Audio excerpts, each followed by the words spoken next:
Shalom everyone. Be'ezrat Hashem, we're continuing on in Masechet Sanhedrin with Zayin Amud Bet 7b, and we are going to begin at Darash Reb Yoshi Avi'item Reb Nachman Bar Yitzchak, which is 5 lines from the top of Zayin Amud Bet.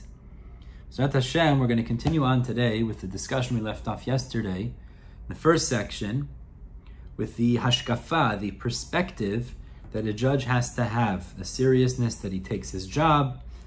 And then the second section we'll have today will deal with more of the halachot, the more practical halachot, and not as much in the perspective, but the practical application, as we'll see, of judges and their job.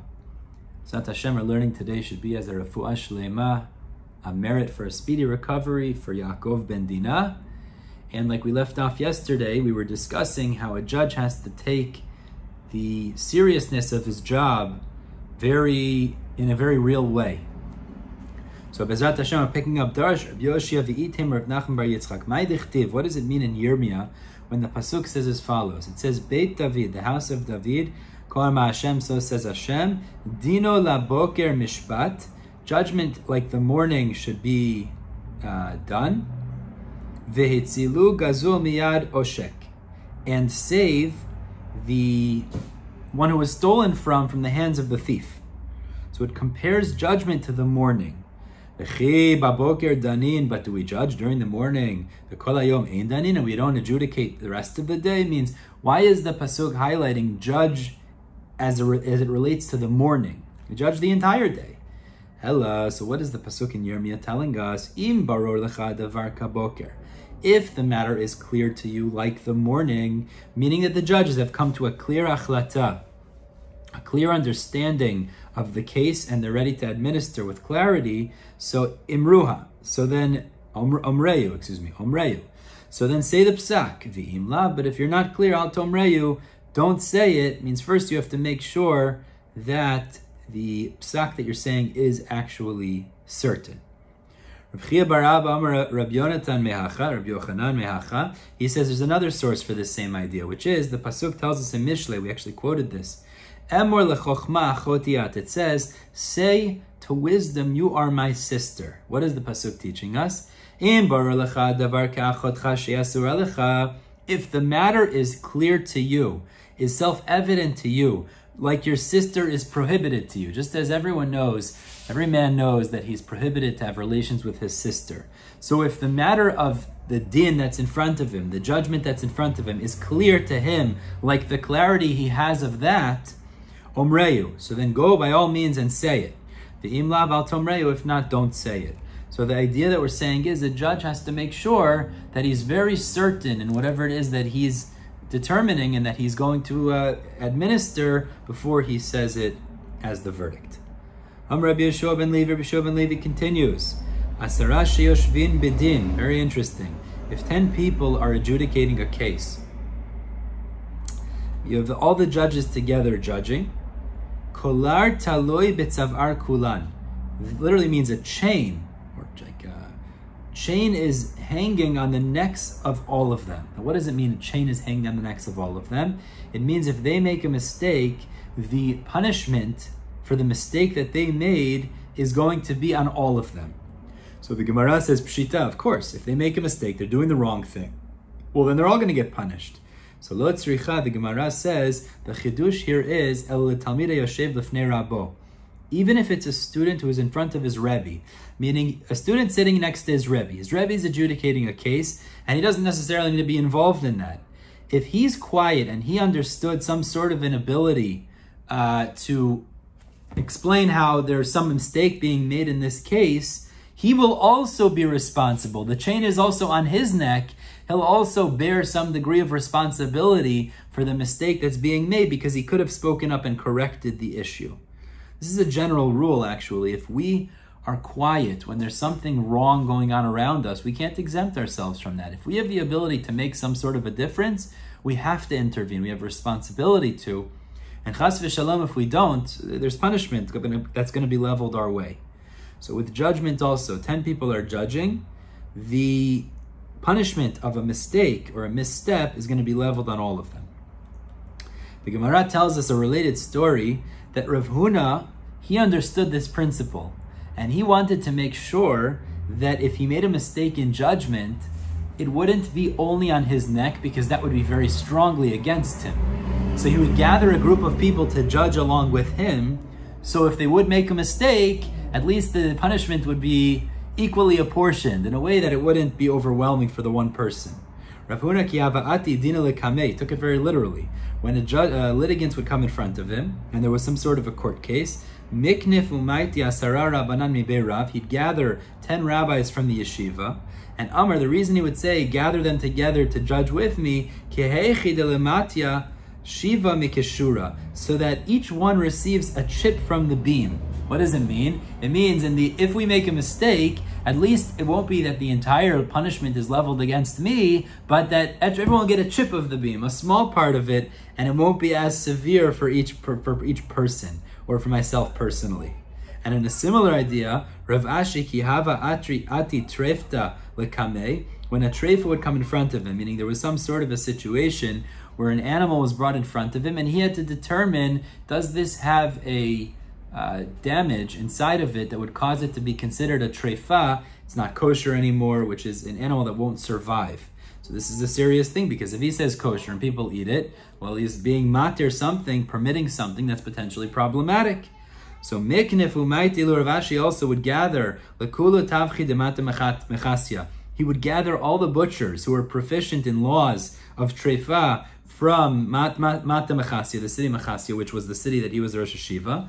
And Amr would say a similar idea. Everyone gets one chip of the beam. Meaning to say, again, the same idea is, if I say it's mutar, it's permitted, I don't want to get punished alone, because that's going to be a harsh punishment. But if I gather all the butchers who are bikiyin, they're proficient in the laws of treifa, so then it'll be leveled amongst us if we make a mistake together.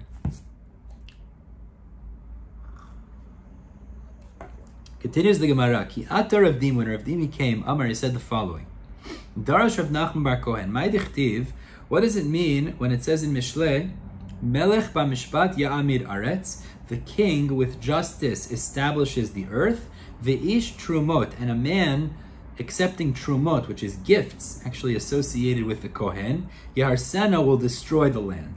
So there's an association with a king doing judgment, establishing the land, and a Kohen who accepts truma that will destroy it. What's the comparison?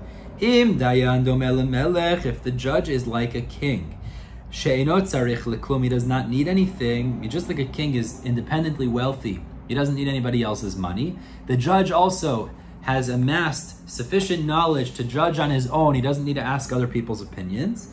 Ya'amid aret. So then he will establish the earth, meaning he'll be successful in his judgment, and he'll be able to create success and establishment amongst the earth. Te'im domel kohen, but if the judge is like a kohen, shemechazer bebeit hagranot, that he searches by the granaries, meaning he goes around asking people for truma. The kohen is somebody who receives, it's not nice to say, but he receives to a degree handouts. He receives truma from the other people's produce, gifts. And if a dayan is like that, it means he's needy, which means he's not really proficient to the degree that he should in laws, needs to ask other people's opinions. So the problem is, the judgment that he'll mete out will also be somewhat lacking because of his lack of proficiency. Yaharsena, he'll end up destroying the earth. So really it's a reference to the necessary skills and abilities and intellectual capacities of a judge to be successful and properly establish things as they should be. The Gemara tells us a related story. The house of the Nasi, Ukmu Dayana de lo Avagamir. They used to establish, or they established a judge that wasn't proficient in the laws. He hadn't learned sufficient amounts, and they established him as a judge. We're going to see, they established him as a judge, but he was lacking. He was, might have looked good, he might have played the part well, but he was not on the level of intellect and knowledge to really do the job properly.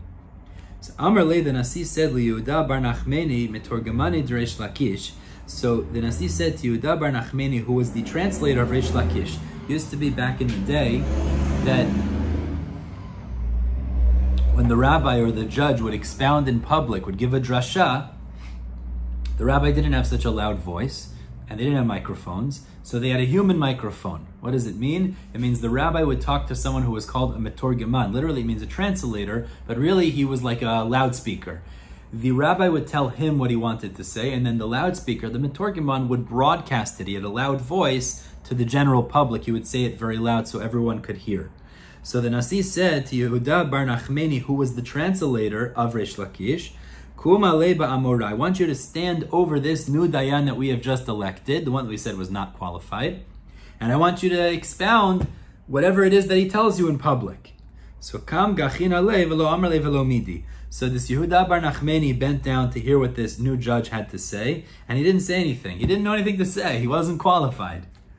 So patach ve'amar. So this Yehuda bar Nachmeni opened up and he said the following pasuk in Habakkuk, and this pasuk highlights the fact that they were appointing non-qualified judges.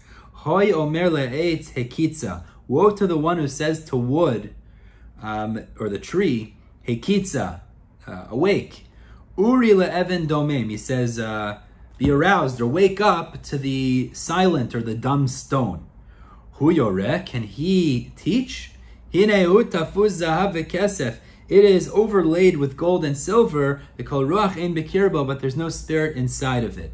Which means what he was really saying was, it might look good on the outside, but ultimately this judge is not qualified. He doesn't have the ability to teach. He doesn't have the ability to paskin. And this is wrong to appoint such judges. And the Gemara continues and tells us that there will be terrible punishments for people that appoint such unqualified judges. We'll see. The reasons they would do this perhaps is because of bribery. We'll see exactly what the motivations for this was. But V'atira Kadosh Baruch Hu liparami ma'amidin. Hashem in the future is going to punish those who appoint these non-qualified judges to the position.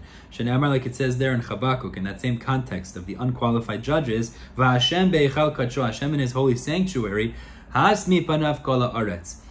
All of the land will be silent in front of him, referring to punishment. So in the context of Habakkuk, it's saying if people appoint non-qualified judges, what's going to end up happening is Hashem will end up punishing those people, because you're appointing individuals over the tzibur to adjudicate that are not qualified for this. They're going to create all kinds of problems. Continues Reish Lakish in the same theme. Amar Reish Lakish, Kol ha'ma'amid dayan ala tzibur she'eino agun. Anyone that appoints a judge over the public that's not qualified, Ke'ilu notea ashera b'Yisrael. It's like planting a tree of avodah zarah amongst the Jewish people. We know when the Jews entered the land of Israel under Yoshua, they were commanded to destroy all remains of idolatry. One of the common customs back in the day was ashera. They would worship trees, and trees of worship of avodah zarah. So the Psukim tell us they had to destroy that.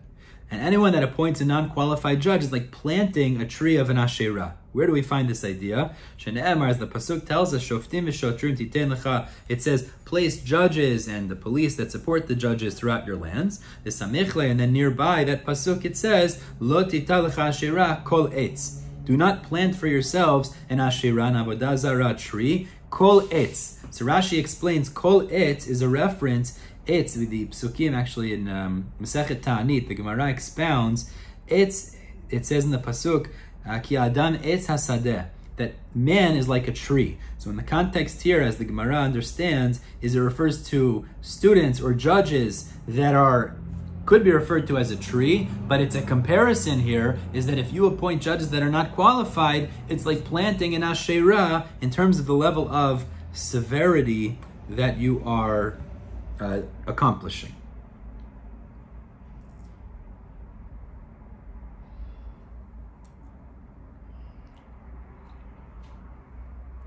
Shneimar, how do we know this? So sorry, because the Pasuk says the comparison of these ideas. Amar Rav Ashi. Rav Ashi continues and says an even more severe step. If it's a place where there are fitting, qualified Torah scholars, and they could be appointed to the position, and you choose instead to appoint these non-qualified ones, it's like you're planting an Asherah, but not just in general planting it anywhere, but specifically near the Mizbeach, which is even more of an offense. Like the Pasuk says, Eitzel Mizbach Hashem Elokecha. It says, near the Mizbeach of Hashem your God. And that's the context of Psukim there. So meaning by the Asherah. So again, putting it all together is, If the leaders appoint a judge who's not qualified in general, it's like planting an asherah. If you appoint a judge who's not qualified and there's other Torah scholars that are qualified, so then it's like planting an asherah near the altar of Hashem, which is even considered more severe.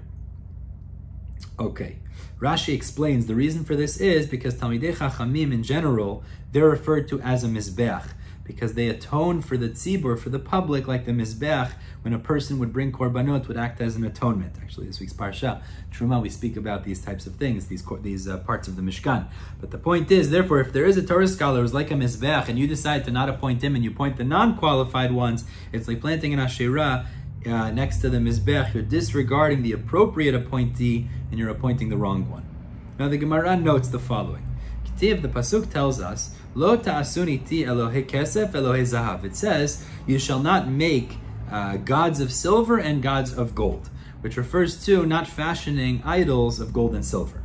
So the Gemara says, but why does it specifically say gold and silver? Is it that you're only prohibited in making idols of gold and silver? But if you make it out of wood, it's permitted? Meaning, what's this idea that the pasuk highlights, particularly now that I make avodah zarah out of gold and silver? It should be in general a problem. So Maravashi, actually the end of last week's parasha, Yitro, 2 weeks ago. Ravashi says, what it's telling us is, we know the word Elohei, it refers to Hashem, but it could also, or Avodah Zarah, but also it could refer to judges. So what the pasuk is telling us is, Eloah ba b'shvil kesef. If a judge was appointed because of silver, ve'eloah ba b'shvil zahav, or if a judge was appointed because of gold, which Rashi explains, is if a judge was appointed because he gave bribes to the king and bought his way into positions of authority, that's considered so severe, and that's something lo ta'asuniti. That cannot be done because those are unqualified, they're not fitting, they just bought their way in through means of money. That's what the pasuk is really teaching us. The Gemara tells us a story regarding Rav, who was a judge, and he would come to judge cases, but he highlighted that he understood the severity of it, and also, as we'll see, he didn't let it get to his head that he was such a elite position amongst the Jewish people. Rav ki hava'ati lebeidino, when Rav would come to judge, Amar Hachi, he would say the following: Bira'ut nafshei, by the desire of himself, he's referring to himself, by my own desire, likitala nafik, I'm going out to be killed. And what do you mean I'm going out to be killed? I'm going to judge, and if I make a mistake, I'll be liable to be punished. Hashem will take retribution against me. Vitzvi beite letud avid. He's not doing the desires of his house. Meaning that when I'm going to judge, I'm not taking care of my household, for example. Why? Because I'm not even getting paid for this. You're not allowed to take money for judgment, and instead of making money to support my house, I'm going to judge. Maharsha points out over here is, although you're not allowed to take money to judge, there is a concept of getting paid for schar batala, is that I could have worked if I wasn't judging so I get paid, but for the actual judging, can't take money. V'rekan lebeitei ayil. And he goes up to his house empty-handed. Like I said, you don't get paid for judging. So basically, Rav's saying is, I'm going to do a task that I could potentially be punished for doing. I'm not taking care of my house, and I'm not making money off this. And I hope that at least my returning to home should be like when I left my home. Just as when I left my home, I hadn't yet judged and I hadn't yet had the opportunity to make a mistake and I haven't sinned, when I return, I should also return without having sinned. I haven't made a mistake in judgment. Which means Rav was essentially saying that this is a task that needs to be done, and therefore I'm doing my sacred task of judging the people, but I don't get any benefits out of this. And the only thing is, potentially I can get retribution against me because of judging wrong. When Rav would see groups gathering, following behind him, like rabbis have. Rabbis are walking and then groups of people follow behind to accompany them. So his groupies were following behind him. So Rav would say something in order that he wouldn't become full of himself. Because look at all these people who are giving me honor. So Amari would say the pasuk in Eov, which says, Im ya'alel shamayim si'o, if your greatness ascends to heaven, Vegomer, as the pasuk seems to imply, that everyone's giving you such great honor, Kiglalo lanetzach yoved. You should remember that like the dung, like excrement, like for forever, for eternity, he'll be destroyed. It means ultimately, I have to still retain my humility, Rav's saying, and he did, like excrement, he'll ultimately be destroyed. So the point is, Rav didn't allow himself to become full of himself because of the honor these people gave him. He remembered his humility along the way. And we'll continue on in a minute with a similar idea. But this idea is an amazing idea, actually, is that really we know, Chazal tell us, which is a famous yesod, Ein kavod ela Torah. We know there's no honor but with Torah. It means every other element of honor, living on the water in a beautiful house, driving the Porsche, all of that, it's fake honor. It's not real honor. And any honor that people give because of those reasons, it's fake. Ein kavod ela Torah. But yet, Rav, who was receiving honor for being a great rabbi, for mastering so much Torah, for judging the people, he also understood that this can get to my head, and this can cause me to start becoming full of myself. So he made efforts in order to retain his humility and to keep himself in check from chas v'shalom, becoming Baal Gava. Mar Zutra Chasida ki havu mekatfi le b'shabbatah d'regila amar hachi. When they would carry him on the Shabbatah d'regila, he would say the following. So Rashi explains what happened was like this. 30 days before the Yom Tov, the rabbi would teach the laws of the Yom Tov, so that people would know the laws of the festival, of Pesach, Sukkot, etc. Now when Rav Mar Zutra would come in to teach, Rashi explains his servants would carry him because he was old and it took him a long time to walk. He didn't want to bother the tzibor to stand until he got to his seat, so his servants would carry him quickly to his place so that people didn't have to stay standing for so long. But they would give him a lot of honor. So he would say the following, Ki lo le'olam chosen, not forever, the pasuk in Mishlei, not forever is wealth or riches. The imnezer ledor vador. And does the crown last forever? Meaning he was saying, they're giving me great honor, that's wonderful, but ultimately this is something that diminishes, that's taken away, and that's not something that I'm going to let get to my head. Okay, now we're moving on now to the next section. We're going to deal more outside of the hashkafa now and more to the practical application of the laws that a judge has to adhere to and be careful about. Darash Bar Kapara expanded the following. Mina milta da amra banan. Where do we know this idea that the rabbis say it's actually Mishnah, Pirkei Avot, and Perek Aleph, Mishnah Aleph? It says, Hevu mitunim badin. Beginning of Pirkei Avot. On the side here it says Perek Aleph, Mishnah Aleph. I'm not sure in every version that's how it is. But in the beginning of Pirkei Avot it says, Hevu mitunim badin. A person should be patient. Judges should be patient in judgment, which means they shouldn't jump to adjudicate the case quickly, but they should hear the points, mull it over, calculate it properly, and only then administer what it is that they've concluded. How do we know this? Dichtiv, as the pasuk tells us, I believe this is the end of Yitro. It says, Lo ta'aleh b'ma'alot. It says that the Mizbeach was supposed to be built with a ramp in order to ascend it, not with steps. So, lo ta'aleh b'ma'alot, do not go up on steps. And Rashi explains, very interesting, I would not have thought this necessarily logically, but Rashi says that when you ascend on steps, it's more swiftly and with more force. So it's quicker and with more force. And the Torah says, don't. Lo ta'aleh b'ma'alot. You should not have steps going up to the Mizbeach. Rather, it should be a ramp which is slower and more calculated. V'samichle, and next to it, it says, ve'ela mishpatim. These should be the judges. So just as steps, the Psukim say you can't have that on the Mizbeach, which is connoting the idea of not doing things quickly, but rather with more patience. Ela mishpatim, the judges should also administer the reality or the psak, but only with tremendous patience, having mulled it over properly. How do we know a judge literally means he shouldn't step over the heads of the holy nation? But what it means is that if somebody would walk through and the students were sitting on the floor, so he would have to have people move out of their way and become uncomfortable for him. How do we know, even though he is the judge, he's not supposed to do that? Either he should come first or he should go around the people, not inconveniencing everybody.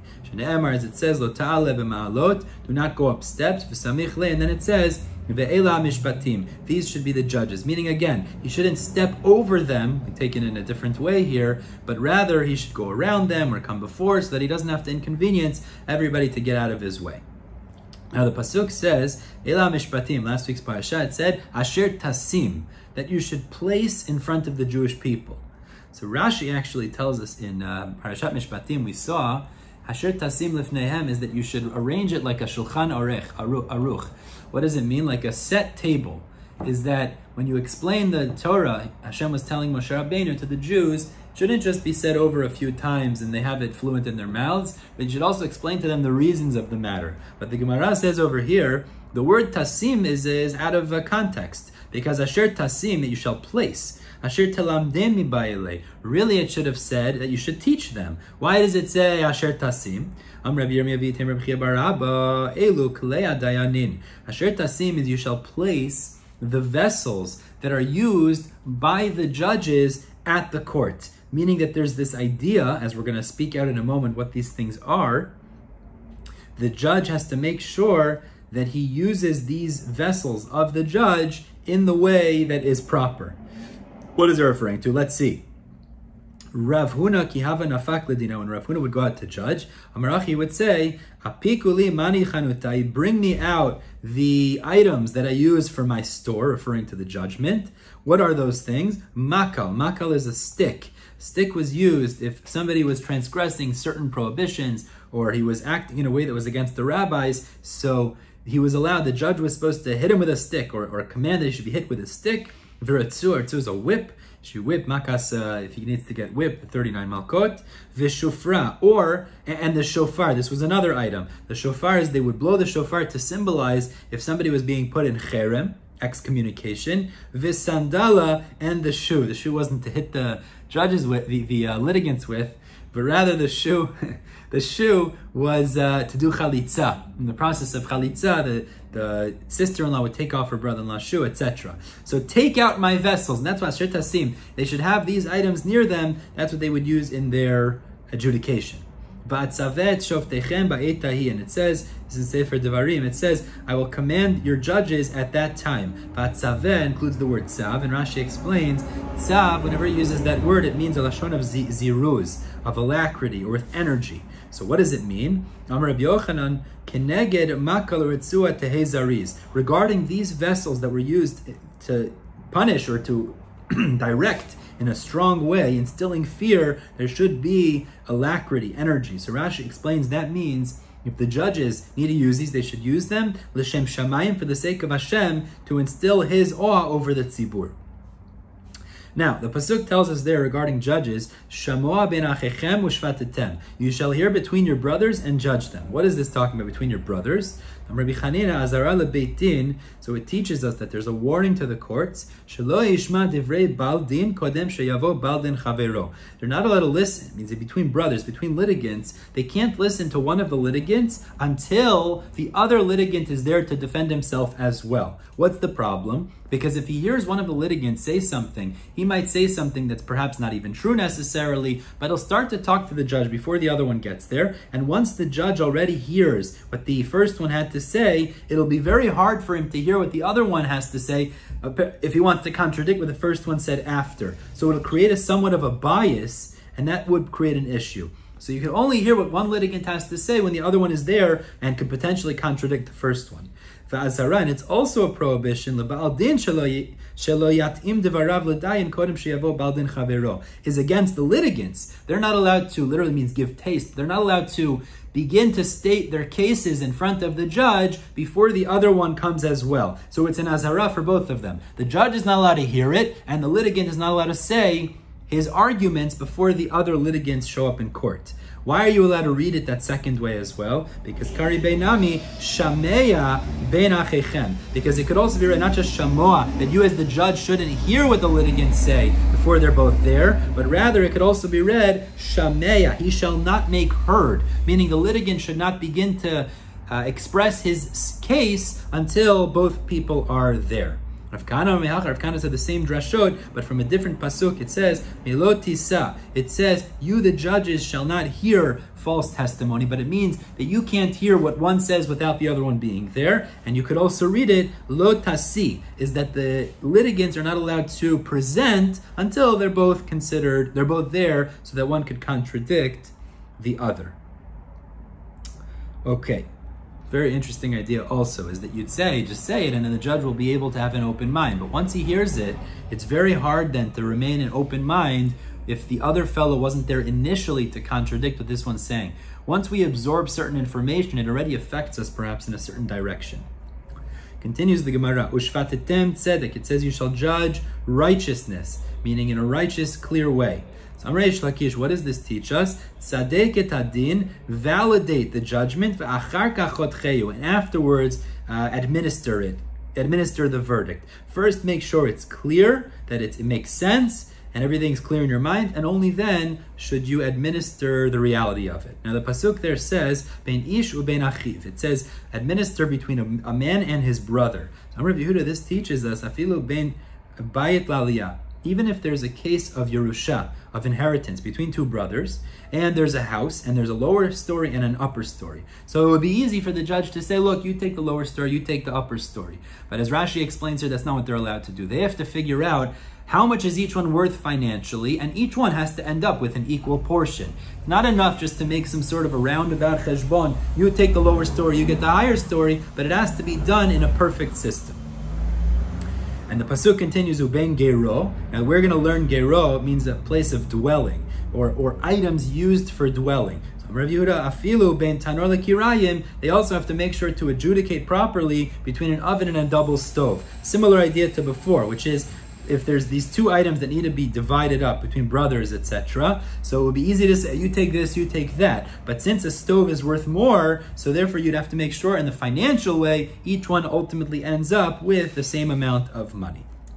Now the pasuk tells us, Lo takiru panim b'mishpat, that the judges are not allowed to be takiru panim. Takiru panim means they can't recognize faces or show favor. So Rabbi Yehuda Omer lo takireyu. You can't recognize him, show him a bias in a friendly way, which means if it's your friend, you're not allowed to adjudicate with a bias towards him. Actually, as we'll see momentarily, if you have some reason to appreciate him, you're not even allowed to adjudicate the case because that bias can create an imbalance in judgment.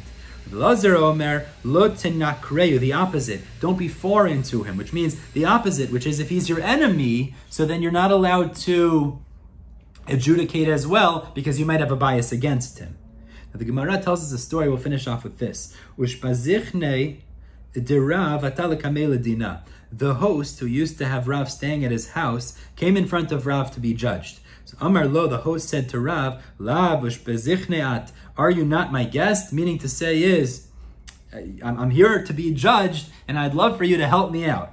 So Amar Lo, so Rav said to him, yes, it's true. I did stay by you. It's all true. Sorry, 1 second.